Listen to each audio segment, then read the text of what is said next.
Gators Breakdown episode 94 is ready to go. I'm your host, David Waters, and you can find me on Twitter at GatorDave_SEC. And the co-host tonight, as he does in the midweek podcast every week, is Will Miles from SEC Country. You can find Will on Twitter at Will Miles SEC.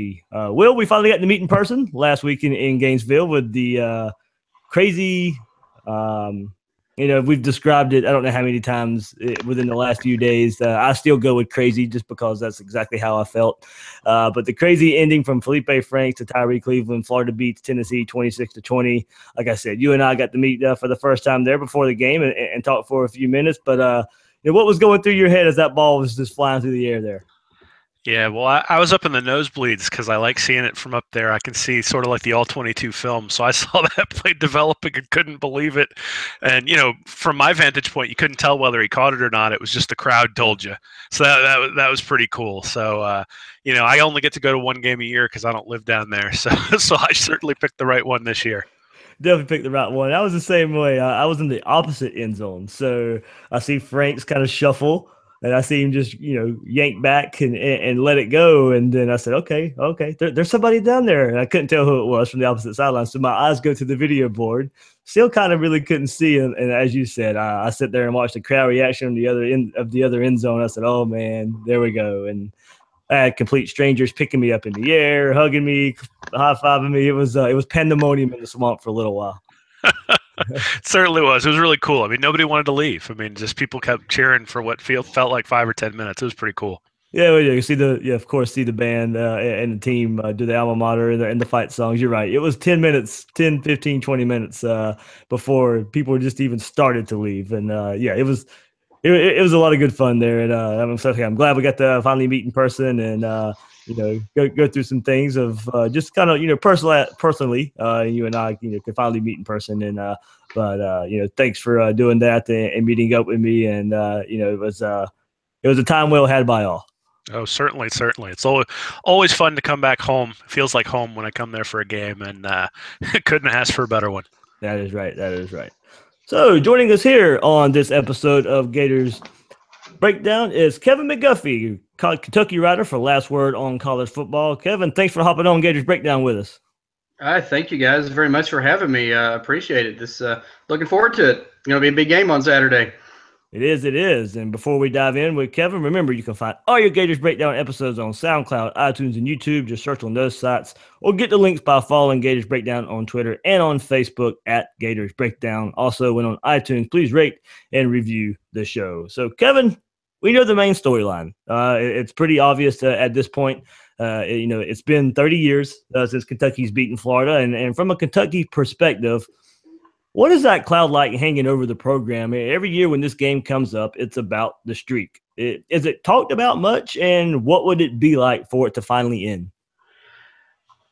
As far as the streak goes, I think it's talked about more in the media than, with the coaching staff, or at least if Coach Stoops has been talking about it this week, he's been downplaying it. All the things that I've seen and read from him and heard from him, he says that, I wasn't here for these 30 years. I've only been here for the last 4. He's trying to go at it from that standpoint. But yeah, no, it's from a fan standpoint, it's just, come on, we have got to win at some point. They came close 3 years ago. We won't get into the delay game that wasn't called, whatever. But and then 2 years ago, we had the drop pass, or Kentucky had the drop pass in the end zone. But those two were close. But to your question, yeah, it's just like a huge cloud just hanging over. And you could say the same, with Tennessee, because Kentucky's beat Tennessee once since 1984, and that was with a backup quarterback. But yeah, I mean, the game. I was talking to somebody earlier today. It's going to be crazy on Saturday. It's the first. Well, of course, it's only the second game at Kroger Field. I still have trouble saying that. I still want to call it Commonwealth Stadium, but it's sold out. First sellout Kentucky's had since the Auburn game 2 years ago. But I mean, for Kentucky, what it boils down to, if Kentucky is ever going to take that next step in the SEC, it's a game they have to win. Not saying they're going to beat Florida, 30 years in a row, obviously, but once every 3 or 4 years, and it seems like this could be the year. But Kentucky Kentucky fans say that every year. The eternal optimist, of the optimism of a Kentucky fan. Well, you indicated it's a sellout. I went to a game there in 2011, and it wasn't completely full, but it was after the renovation. It seemed like a pretty difficult place to play, even though it wasn't completely full. I imagine that with a full sellout, it's going to be a rough opening road game for Felipe Franks. Yeah, it really will be. I mean, I said I expect the place. It's going to be. I'm pretty sad that I can't go, but I have other commitments. But yeah, it's going to be nuts. I really think so. And as you said, coming on the road, for Franks, it could be, it's going to be a pretty hostile environment. Kentucky has already had the luxury, I guess, of playing 2 road games this year. One at Southern Miss and one at South Carolina. But yeah, like I said, it's the original stadium seated about 70,000 when they did the original renovations, and now over the last couple of years they've put in more luxury boxes. They've done kind of jazzed up the fan experience, and they cut down the I think somewhere around 62,000 is the capacity now. So yeah, I mean as of yesterday it was sold out. I think there might be some. I was just looking on Ticketmaster websites, and I think there may be like some individual seats left. But yeah, it's going to be crazy, and it's going to be a lot of fun on Saturday night. Kevin, the Wildcats ranked 3rd nationally in rush defense. That's kind of been the talk of the team so far this week. And after they held South Carolina to 54 yards rushing as a team, and held 3 straight opponents under 100 yards rushing. So it's been a while since that Kentucky's defense has done that. What could be contributed to the great start on that side of the ball? I think it's a lot of things. They have a new defensive coordinator, Matt House, a new defensive line coach, Derek LeBlanc, who came from North Texas. They mentioned, Coach Stoops mentioned that, something earlier this week, just saying that, we're finally figuring out schemes and how knowing how to play the ball, how to go for the ball.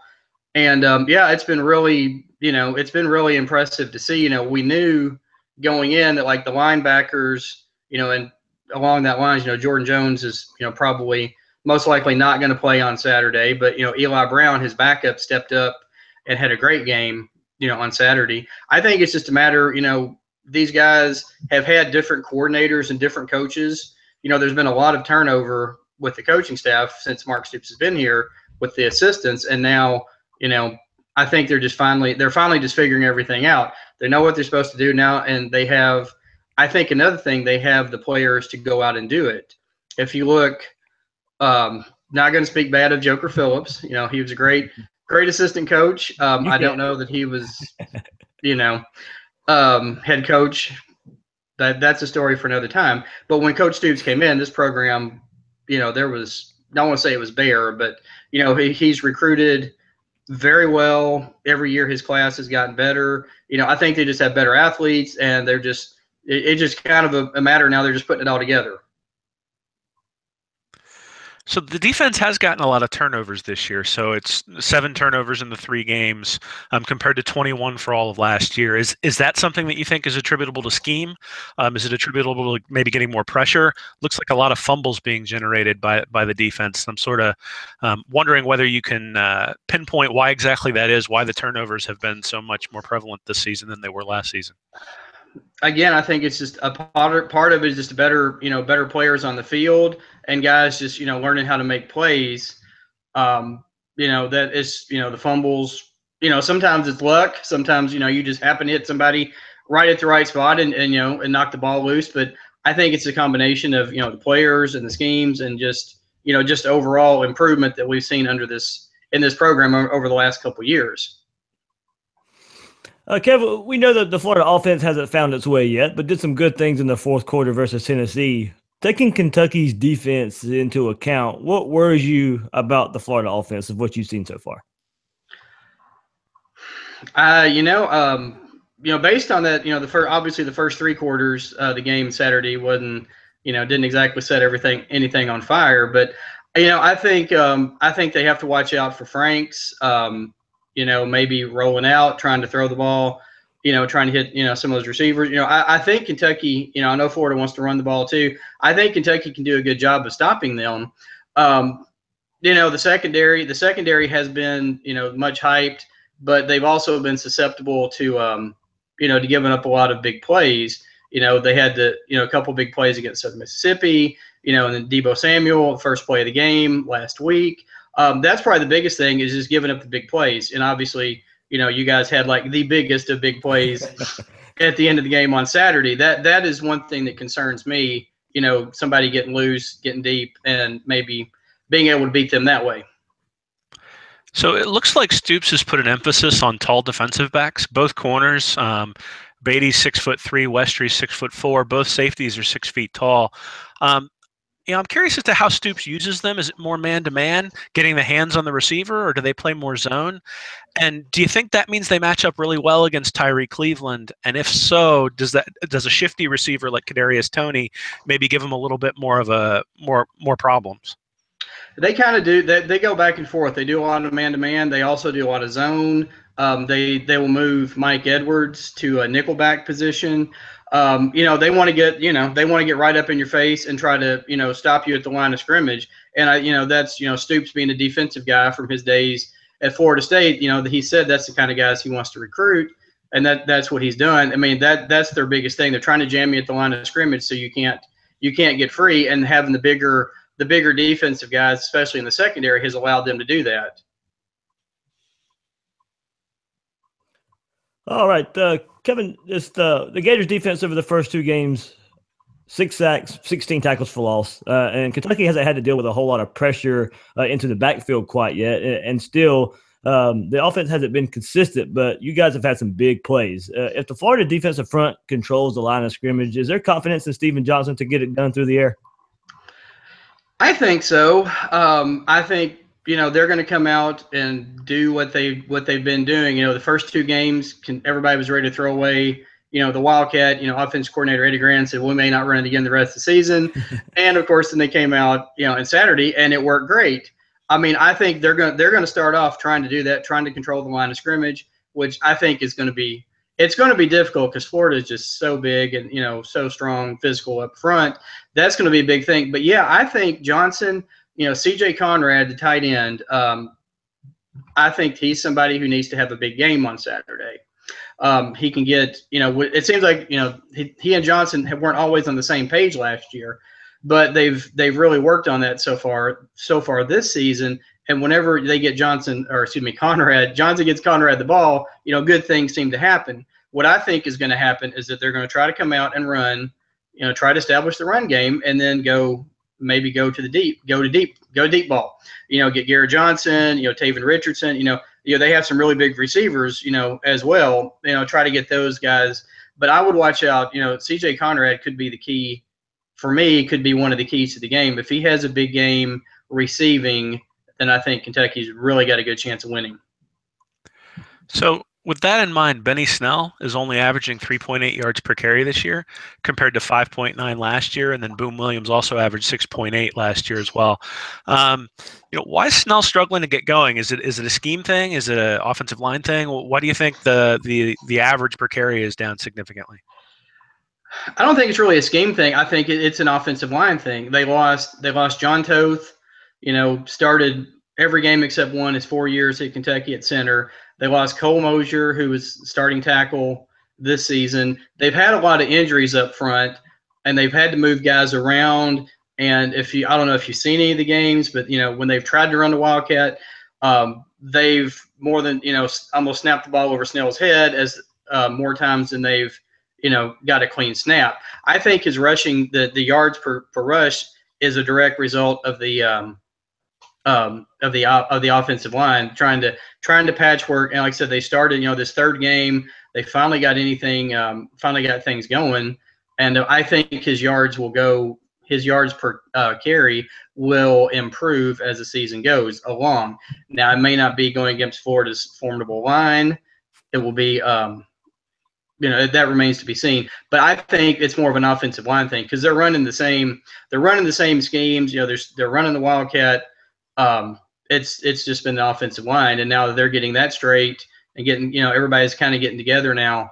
Like I said, I look for bigger and better. He's rushed for 100 yards in the last two games, but as you said, his yards per carry is way down. But anyway, to answer your question, it's offensive line. Yeah. So John Kelly really killed Florida on screen passes last week, particularly in the second half. But when I was looking at it, Snell only caught 2 passes in 2016. He's only caught 3 this year.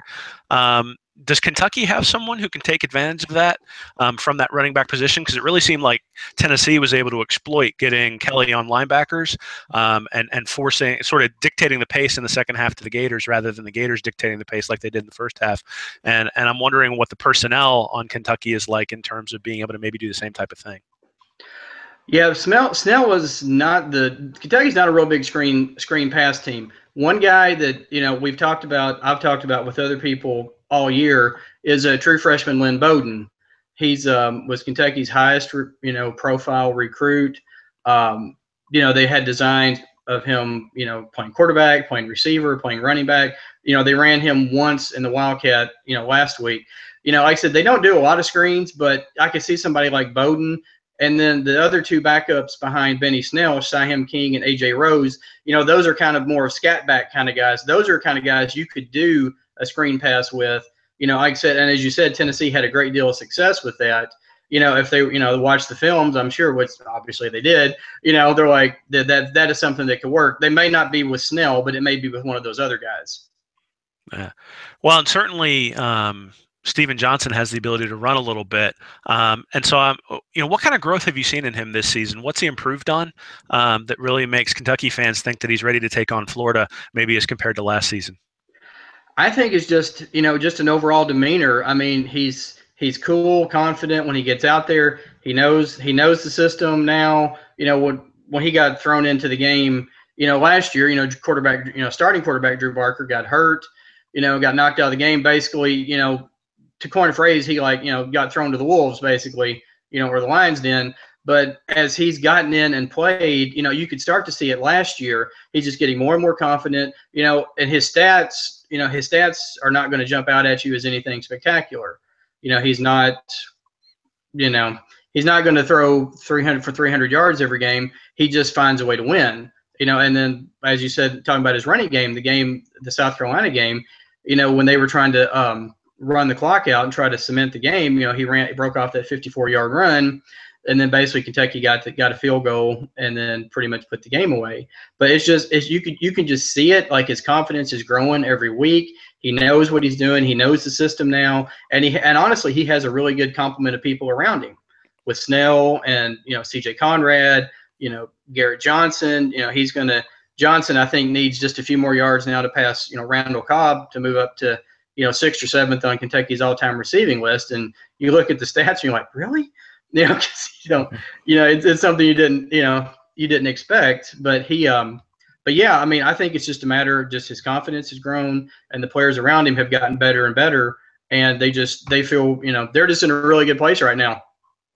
Yeah, I was looking at ESPN, and they do their own little statistics sometimes, but he's actually number 10. So he's the top 10 in ESPN's total QBR. So, that takes into account like different things of down and distance, field position, clock, and, design runs and all that. So, when you tabulate all that kind of stuff, he does it like a weapon at quarterback for Kentucky.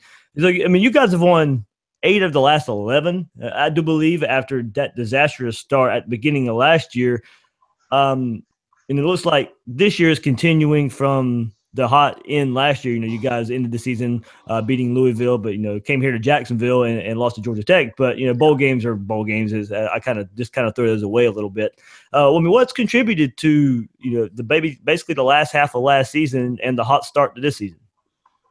Well, right. I saw a stat before I came on with you guys. In the last, if you go by the last 14 games in play, Kentucky has the second best record in the SEC at 10-4, behind Alabama's 13-1. And I think a lot of that goes back to what we were just talking about. I think now we're in Stoops' 4th and 5th year. He's getting better and better players. Everybody's learning the system. Especially on the offensive side, they've had some consistency with coordinators. He went through 3 coordinators in like his first 3 years here.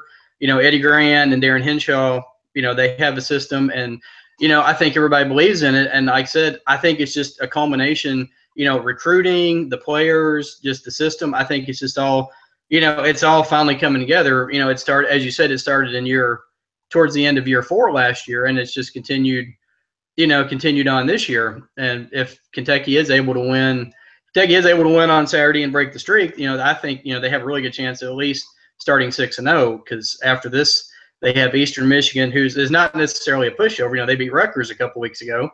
And then, then they host Missouri, and then they have an off week before they go to Mississippi State. And, we saw what Mississippi State did to LSU last week. Yeah, that would be a heck of a start, and you're right. I noticed the schedule too. If you guys can get by Florida, then it really sets up. So, Kevin, you don't have to give a score prediction, but you can if you want. But what do you think happens Saturday? I think the streak is broken. There we go. I expect. I think it's going to be a close game. Yeah. I don't think Kentucky. I can see Kentucky maybe jumping out to an early lead and then Florida coming back. But I really think it's going to go down to the wire. Maybe an Austin McGinnis field goal. He's rapid. He's one of the best kickers in the league, and he's rapidly. He's going to become UK's all-time leading scorer. Barring injury at some point. This probably in the next 2 or 3 weeks. I can see like a McGinnis field goal late in the game. I'm going to say 24-21 for Kentucky. There we go. Well, Kevin, I can't thank you enough for joining us here on Gators Breakdown and giving your Kentucky perspective. Well, thank you guys for having me on, man. This has been a blast. I really, really appreciate it, and thank you very much. No problem. And good luck Saturday. All right, thank you. You guys, same to you. It's going to be a great game. I think so. Thanks. Well, you got your SEC Country article coming up with your preview of Kentucky. What did you unearth when you were doing a little bit of research about this team, and maybe something that jumped out at you that maybe you didn't know? Yeah, the thing that jumped out at me, I think, when I first started looking at it, I guess there were two things. One is when you looked at the point differential of the two teams last year, for all opponents, Florida was 8.5 points better. When you went to SEC opponents, they were 10.4 points better. And when you went to common opponents, and obviously there are a lot of common opponents since they're both SEC East teams, then the difference was 14.7 points. So somewhere between a touchdown to 2 touchdowns is kind of where Florida was in comparison to Kentucky last year. And that was the first thing that jumped out at me. Again, last year and this year are very different animals, but there's a lot of players coming back from Kentucky. And, the question is, can those guys close that 1 to 2 touchdown gap? The other thing that jumped out at me is just the talent gap. So if you look at Florida, the offensive starters on Florida averaged 3.5 stars based on 24/7 Sports composite recruiting rankings, and Kentucky averages 2.9. And on defense, Florida averages 3.6 and Kentucky averages 3.1. So there's a pretty significant gap in terms of talent. And I know that Stoops has done a really good job of bringing in better players to Kentucky, but they still lag behind when you start talking about total stars. So it's so anyway, those are the two things that really jumped out at me. Is if you look at the talent, Florida should be better, and if you look at the results from last year, Florida is probably better as well. Yeah, how do you feel about Felipe Franks going out and making his first road start? This is a big game for him. We know that the Michigan trip or the Dallas trip and playing against Michigan was an atmosphere in and of itself, a bowl game type atmosphere. You got probably, I actually think about looking at it, Florida fans probably outnumbered Michigan fans when you go back and looked at it. But he got pulled in that game. Eventually came back to the Swamp, finally had a game 2 weeks later and played all throughout, and definitely had the big play at the end. Is that giving some confidence in going on the road? And not just him, but there's a lot of young players on this team making their very first road game. Yeah, the bomb doesn't necessarily give me all that much confidence. It's, what gives me confidence is maybe the throw that he made that Kadarius Toney didn't catch in the end zone, because that was a really pretty throw. And from my vantage point, you could see the defender coming back. And I honestly, while I was watching it live, thought the defender was going to get to it. But it was placed perfectly. Obviously, Toney doesn't make the catch, but it was a really pretty throw. And he was pretty on target that drive. The only throw he missed in the second half that I can remember is the interception, and I'm still not sure that was his fault. I think based on the way the defense played that, the tight end was supposed to continue his route, and instead he just turned around and settled in the zone. And I think Franks was anticipating he was going to keep going. I think it's a miscommunication. I don't know who's wrong, but I don't think it was just an errant throw. So, he was pretty accurate. And that was really my concern with Franks is that, a guy with a big arm who's had fundamentals that have been an issue in the past, when he gets under pressure, is he going to revert back to the things that he did when he was in high school and maybe lose some of his accuracy? There was a play to open up the final drive before it was a little flare pass to the tight end, and the defensive end for Tennessee came around on his blind side, and he felt it, and he started drifting to the right to get away from the defensive end and didn't get sacked, completed the pass. That really impressed me, that he had the pocket presence to sort of move out of there. Now there are certainly things to work on. There were plays, he was locking onto his first receiver almost every time.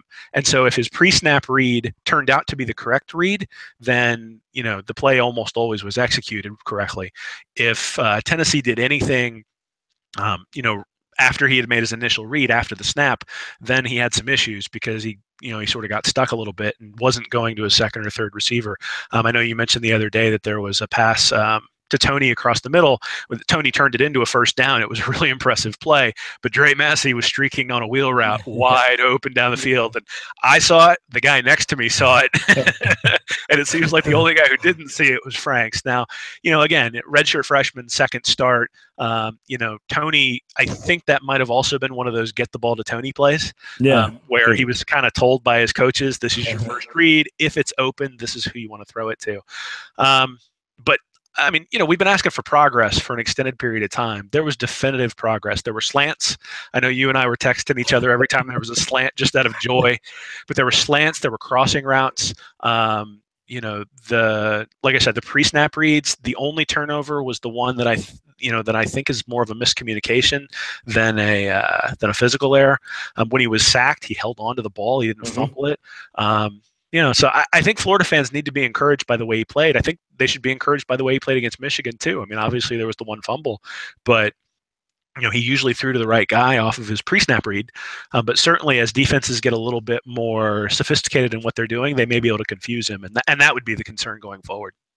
Yeah, that's kind of what I wonder about too. With that is, were the play calls so ingrained in him that he needed to get the ball out quick, and maybe it was all right. The play call goes three-step drop and get rid of the ball, because against what we know so far, the weakness of this offense is the offensive line.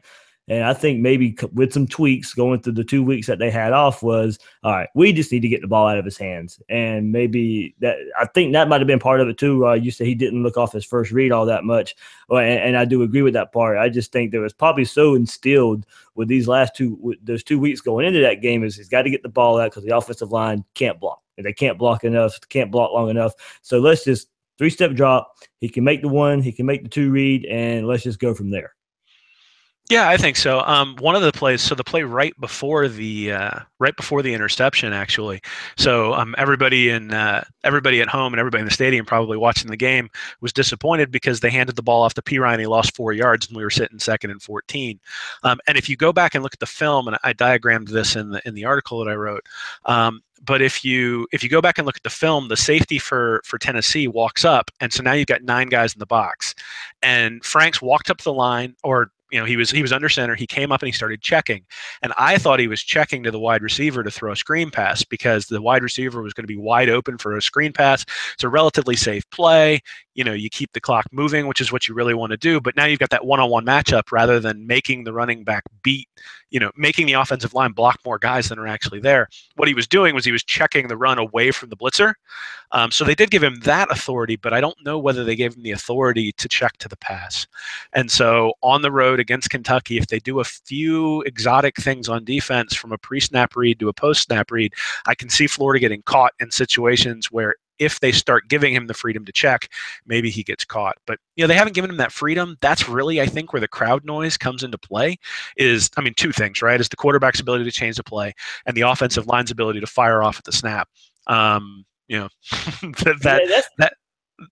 bring up a good point there, because I think the only reason Luke Del Rio had an in to be a named quarterback at one point going through fall camp was because they did trust him more than they did quarterbacks last year, and maybe even quarterbacks this year. Was they did give him the ability and the free range to change plays before the snap. And with Franks being so young, that I agree. I'm not sure they're at that point yet, but there had to be a reason you named him starter. And I don't necessarily think it was just all because of arm talent and he had the bigger arm. There had to be some mental aspects to it as well. So I think that speaks a little bit more positive to me about Franks, because I know they at least trusted Del Rio in that part of the game. So to name Franks starter, I think that's probably a good sign where they probably trust him more than I thought they might with pre-snap reads. Yeah, well, I tell you what, I mean, he's played well in 2 games against top 25 opponents. His QB rating is right up there with Steven Johnson of Kentucky. And Johnson is playing teams that have been significantly worse than what Florida's faced. So, I think the advantage at quarterback, especially because of the running ability, lies with Kentucky. But I don't know that it's the significant gap you would have thought it would have been after the Michigan game or even before the Michigan game.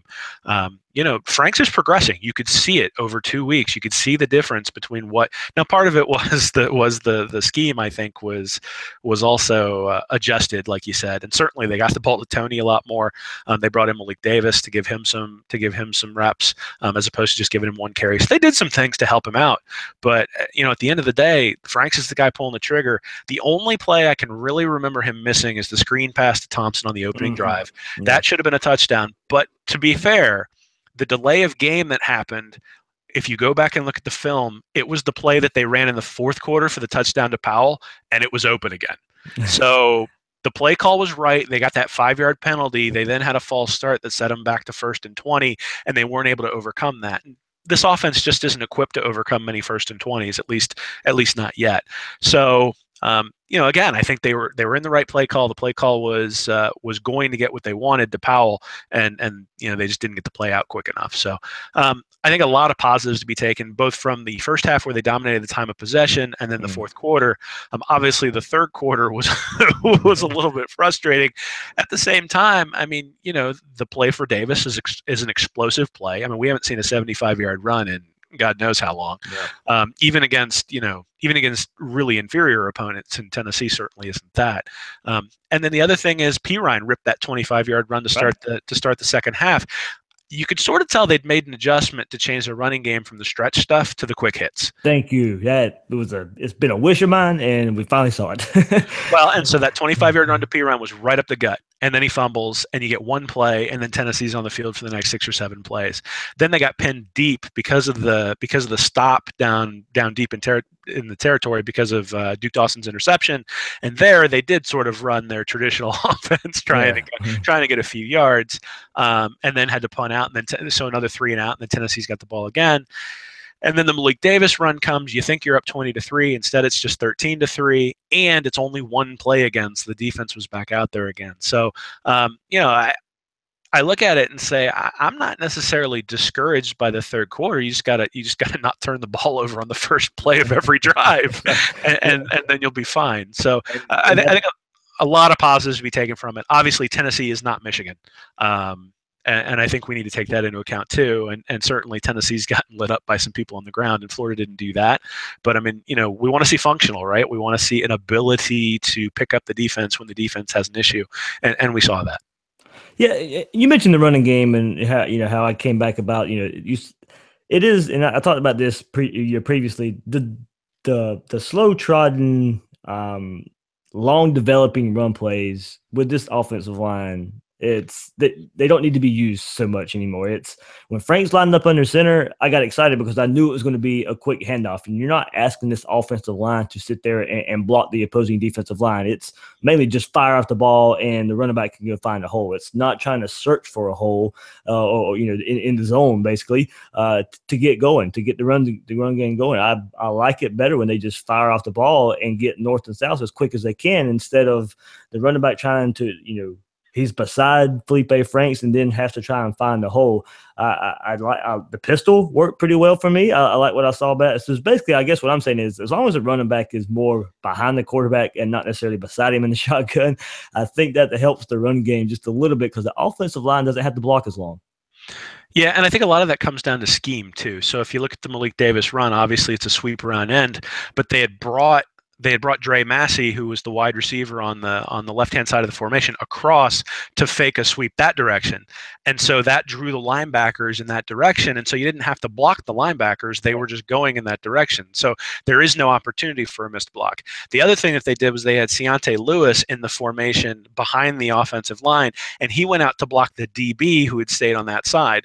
Well, again, we've seen Florida's tight ends struggle with blocking defensive ends in particular, and sometimes linebackers. But Keontae Lewis is able to handle a defensive back. So their scheme put the player in a position to be able to hit the block that then sprung the running back. And so, I think that's really sort of hopefully a philosophical change that Florida made about at the half, which is we're no longer just going to go out and try to win our one-on-one battles. I mean, I know McElwain said that going into the game. He said that in the pregame interview that everybody heard at the stadium. And in the first half, they were able to move the ball a little bit, but they were not necessarily set up to win the one-on-one battles on the ground. The running backs were getting hit at the line of scrimmage, and any gains were from the running back shedding the guy who hit him and being able to sort of scramble a little bit beyond that. In the second half, that changed a little bit. They either were doing quick hits up the middle. I'd like to see some traps, things like that. Mm-hmm. And then, like I said, the offensive line didn't have to make one block on the Malik Davis touchdown run. I mean, they were all firing off to the right-hand side, and it was complete misdirection. Now, you can't run misdirection if everything's misdirection, right? Exactly. So you have to have run a few of those stretch plays to the right, or some of those wide receiver sweeps to the right-hand side if you're going to bring Malik Davis back to the left.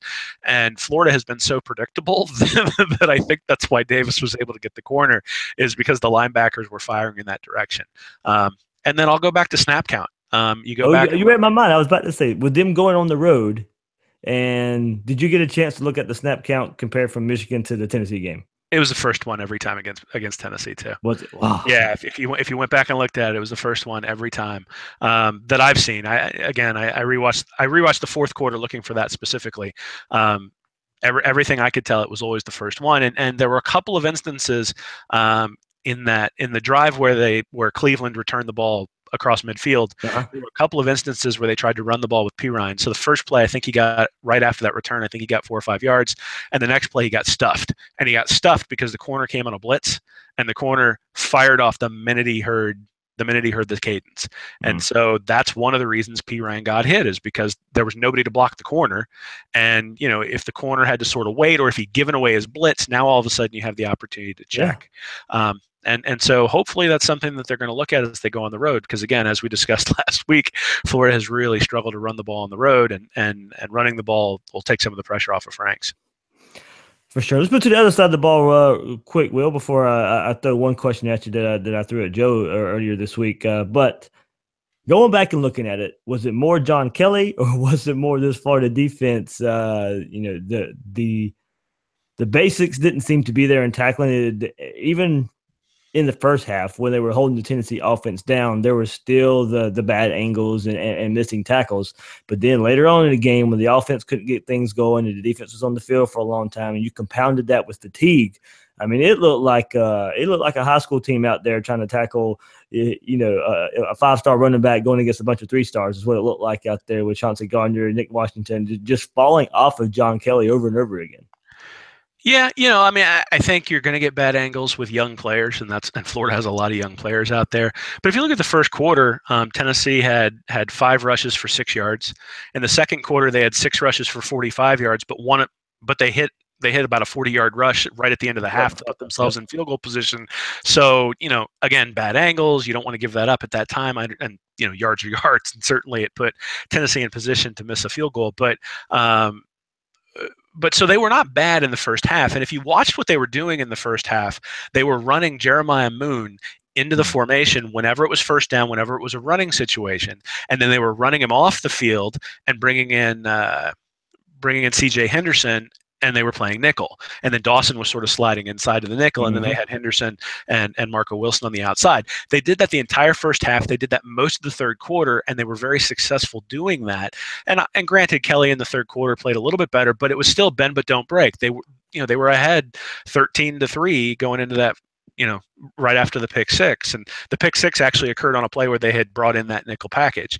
So what happened in the fourth quarter, though, is Duke Dawson got injured. Yep. And so Duke Dawson came out and they couldn't play nickel anymore. And if you go back and look at those plays where Kelly's running free, there's a linebacker who has the responsibility for covering him. And so I think what ended up happening is the injury to Dawson meant that Kelly was able to get out on those screen passes and the linebacker couldn't get out there. And then poor Chauncey Gardner was out there trying to clean up the mess. and he didn't seem to want much part of John Kelly. And again, the defensive line played better in the first half as well. Yeah, well, I mean, I think the team was gassed, and I think that's the first excuse. But I think there's also a scheme thing associated with it too, which is why it's such a big deal that Duke Dawson says he's going to be playing on Saturday. Is if Kentucky tries to exploit those screen passes, they were there in the first half, but they were there for 4 or 5 yards.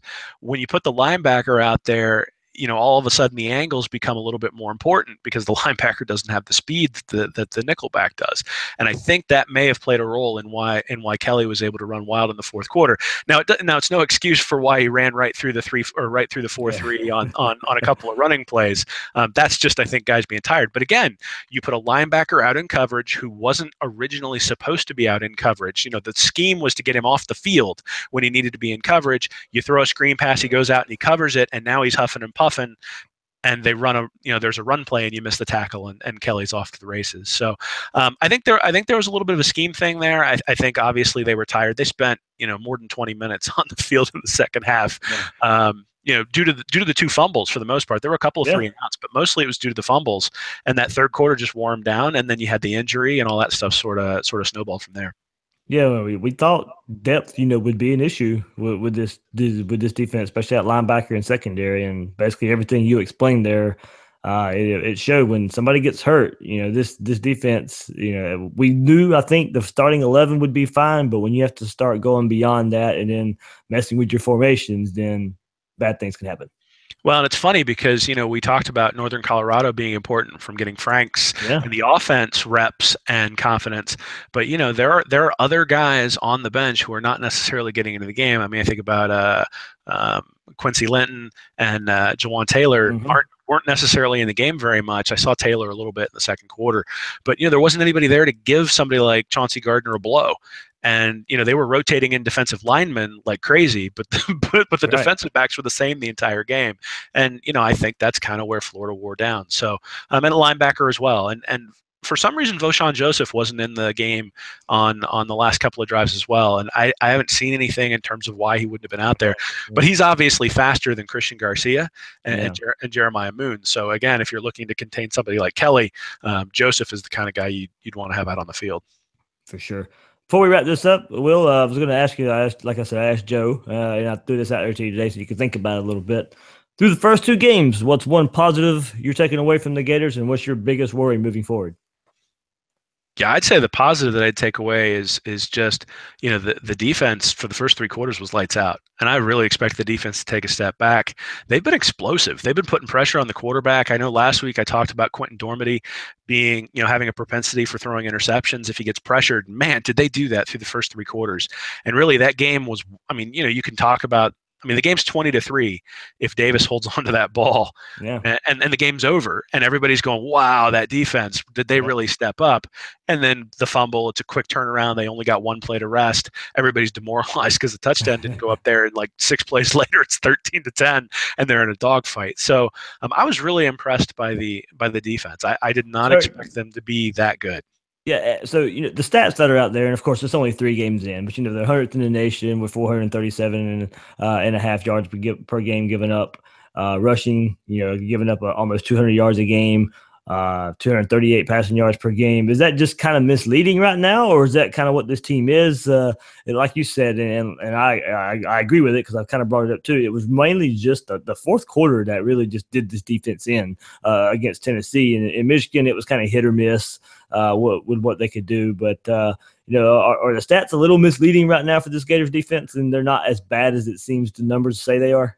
Yeah, I think so. I think, I mean, now obviously the depth concerns that Bill brought up on Sunday are legitimate, and they are not as good as the defense last year. I mean, I think that's clear. But No. part of that is because when Jared Davis went down, they had Vashawn Joseph to step in and David Reese to step in, and they don't have that right now. And Right. so depth is going to be a huge issue. And so getting through Texas A&M without injuries on defense in particular is going to be a big deal. If they can stay healthy, get to that bye week, and if they can beat Kentucky, Vanderbilt, LSU, and A&M, and they can get to that bye week, I think getting healthy with all the experience those guys have gained, it's going to be pretty significant. Now, with the pounding they took from Kelly, I have a hard time believing they're going to be able to make it that far healthy, and that's when I think you'll start to see the attrition. So, the hope is that you have one of these games where you jump out to a 2 or 3 touchdown lead, and you can get some of those backups in and get them some reps. Because again, I think that's where the Northern Colorado stuff comes in. But to your point, I mean, they've got 16 tackles for loss, 6 sacks, and 13 quarterback hurries through the first 2 games. And so if you look at it against Tennessee, they didn't get to Normandy that much in terms of sacks. They only had 1 sack, but they had 9 QB hurries, and 3 of those turned into picks. Yeah, how many times did he throw off of his back foot? pretty much the whole first 3 quarters, he was throwing off his back foot. And then if you look at Michigan, they had 5 sacks, 4 quarterback hurries, and then obviously the 2 pick sixes. So, you can't ask much more from your defense than scoring 21 points through 2 games. And I mean, they gave up 20 to Tennessee, and they gave up, 33 to Michigan. But, by the end, it was the offense wasn't really doing much of anything. So, are they the best defense in the country? No, I don't think so. But nobody else has played 2 top 25 teams to open up the season. And so to say, they're ranked 100th, okay, well, if they'd have played Middle Tennessee State and Southwest Arkansas, they wouldn't be the 100th ranked defense. So, you got to let it's one data point.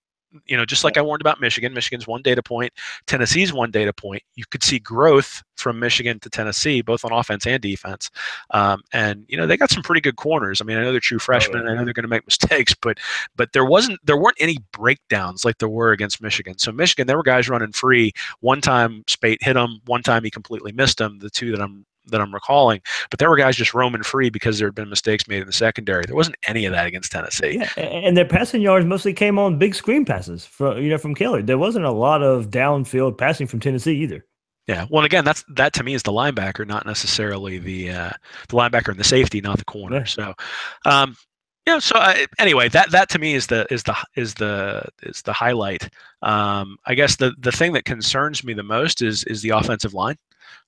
Just like it has been since day one. I mean, Cole Kubelik was saying that he thought this had the propensity or had the ability to be one of the best offensive lines in the country, and that just hasn't turned out to be the case. And in the second half, Florida started to scheme around that. And so I think if they continue to make that philosophical shift to say, hey, we need to protect our offensive line rather than relying on our offensive line, then the play calling is going to get better because it'll no longer be hey, this is the strength of our team and we're going to exploit it. It'll be, hey, this is a weakness we have to protect.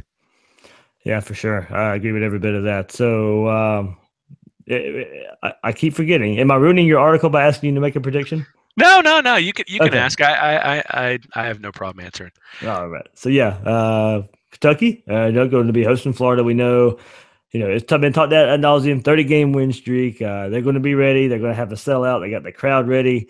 They always think this year is the year. So, and there's people out there who want to call for the upset every year just to say they were the ones who finally called it. But how do you see this one working out and ending up for the Gators? Yes, there are a couple of things. One is that, I guess since 2013, Stoops has his recruiting rankings are 34th, 22nd, 38th, 34th, and 30th. And Kentucky hasn't been anywhere near a top 25 team in the final AP poll at the end of the year. Their best record 7-6.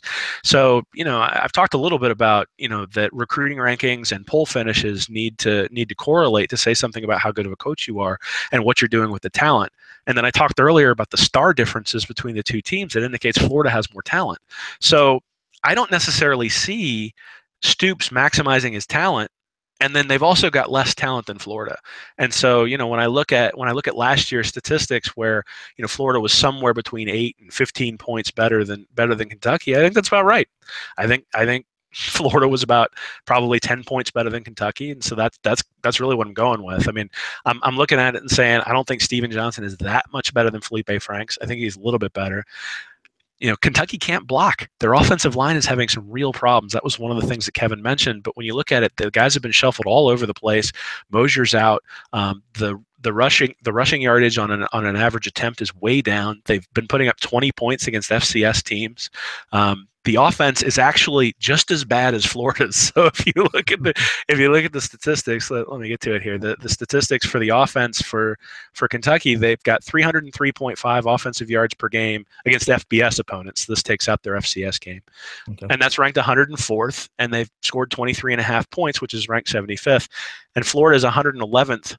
Ranked in yards and 85th in points per game. So basically the offenses are equivalent.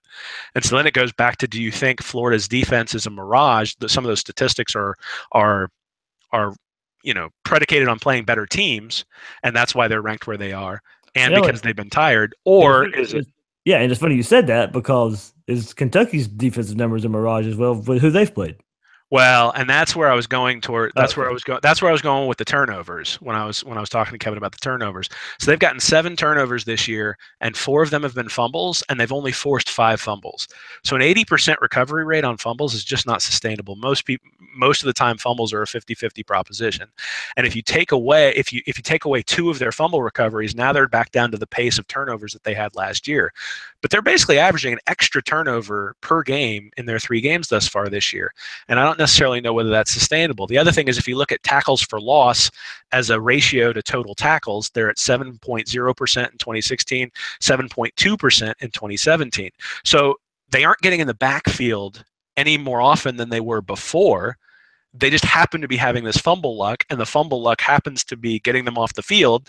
And you can sort of think about that with Tennessee, right? I mean, if Florida had recovered P. Ryan's fumble, or if the ball had gone loose from Malik Davis and one of Florida's players had recovered it, well, now all of a sudden it's a completely different ball game just with a little bit of fumble luck. The fact that Tennessee got those 2, obviously it's real, it happened, but it completely changed the complexion of the game. And I think that probably has happened a couple of times for Tennessee and made their defense look better than it is, and then their offense hasn't necessarily had to be fantastic. So and again, if you look back at Florida's, their explosive plays are almost 12% of their total plays. So they're in the backfield a lot.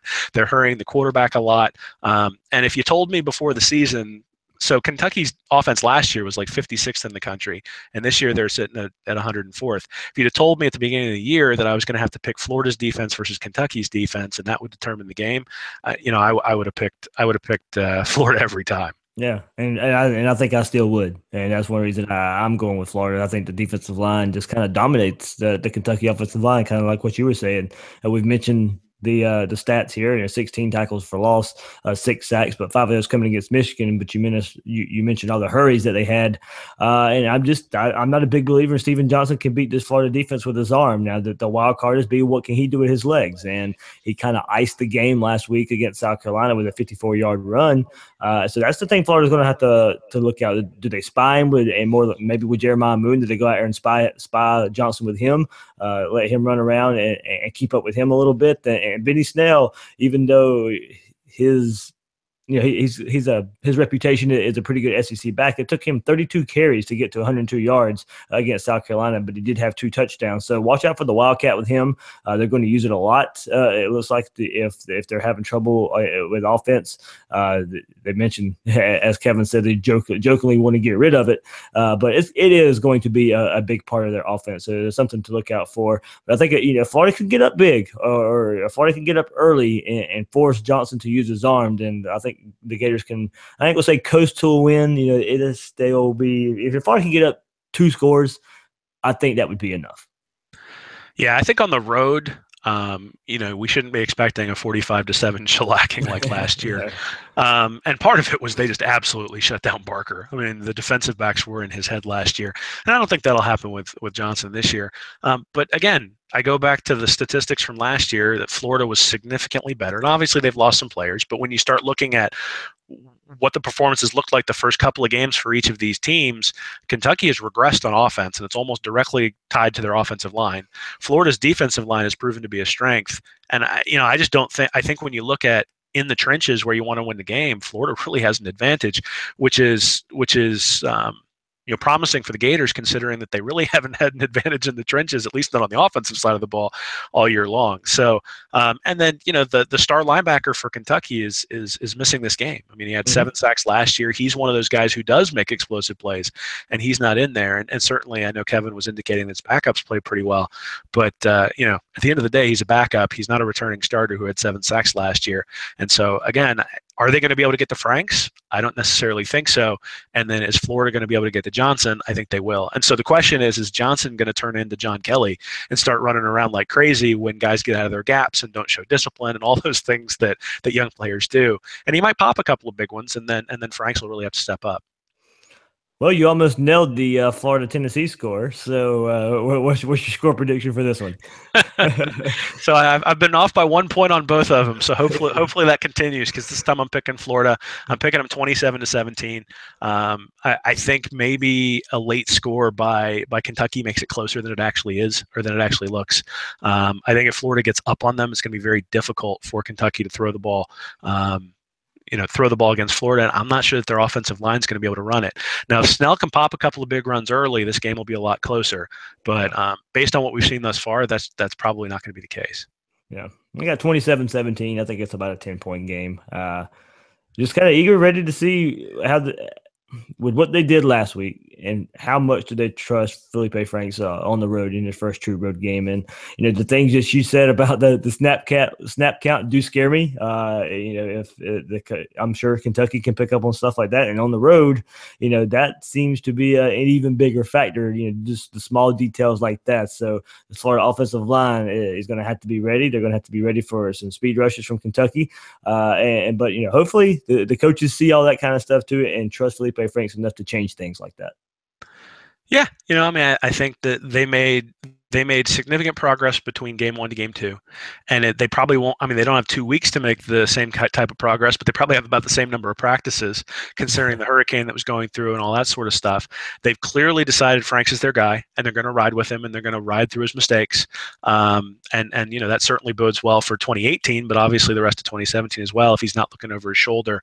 I know that McElwain mentioned that Luke Del Rio is now the backup, and Malik Zaire is the third stringer now, which means they're not going to be bringing in a Zaire package. It doesn't appear. Just let Tony do it. Just let Tony do it. Well, and I brought up the height of the corners because I think that's important. I mean, when you get somebody like Tony who has that quick change of direction, guy who's 6'3" or 6'4" can have problems staying with him. So I don't necessarily know whether this is the game for Tyree Cleveland to step up. I think this may be the game for some of Florida's more shifty receivers like Tony, but potentially Brandon Powell as well, to be able to separate from those taller DBs. I don't think this is a game where you're just going to be able to chuck it up on the outside and tell Cleveland to go get it. Yeah, I think that one Tennessee player is still on his knees. That Tony shook. Man, that's watching the replay. I'm just like, well, man, I've been a Tony truther all off season. So I've been calling for it, and he finally got the ball, and he made me look smart. So that another receiver. Hopefully, Freddie Swain. Kind of been absent the first 2 games. Had some nice blocking on a few runs, and I think and maybe even the Powell touchdown, the first touchdown of the season. But it'd be nice for him to get involved as well. Yeah, well, that's actually, I think, an adjustment they can make for the Kentucky game. Is Swain and Hammond have been really, really good blocking on the outside, and so when Powell's gotten the ball, he's not quite as shifty as Tony, or quite as explosive as Tony. And I think maybe one of the things I'd do if I was a coach is I'd put a package in with Tony, with Swain and Hammond on the outside, and then get the ball to Tony behind them, and see it. And if you get the good blocks on the outside to spring the guy, now all of a sudden you've got the speed and the shiftiness and the explosion to turn that into a touchdown rather than turning it into a 12-yard gain. Because